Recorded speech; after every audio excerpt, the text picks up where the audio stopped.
বাজরার রুটি খেয়েছো তোমরা? Hello everyone, welcome back to my mini blog.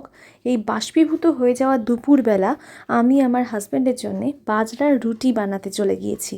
আগে হ্যাঁ, ওয়েট লসের জন্যে নাকি এই জিনিসটার রুটি অসাধারণ কার্যকরী। যাই হোক, এই রুটি কিন্তু একেবারে গোল সুন্দর নিটোল হয় না, একটু আধটু এদিক ওদিক হয়েই থাকে। আর আমি তো বেশ অনেকখানি এদিক ওদিক করেছি। কি গোল রুটি হয়নি বলে কি আমাকে হাসিতে চড়ানো হবে? সে যুগ গেছে গিয়ে। যাই হোক, ইন দ্য মিন টাইম আমি একটা কাপ ভেঙে ফেলেছি, তো রান্নাঘরটা পরিষ্কার করা হচ্ছিল। আর তার সাথে আমি বানিয়ে ফেলেছি কিন্তু একটা টক দইয়ের রায়তা। আর আমার রুটিগুলো এই রকম হয়েছে। এটা আরেকটু ভালো হতে পারতো, তবে মোরললেস এরমই হয়। রান্নাবান্না করার পরে আমার কন্ডিশন খুবই খারাপ ছিল।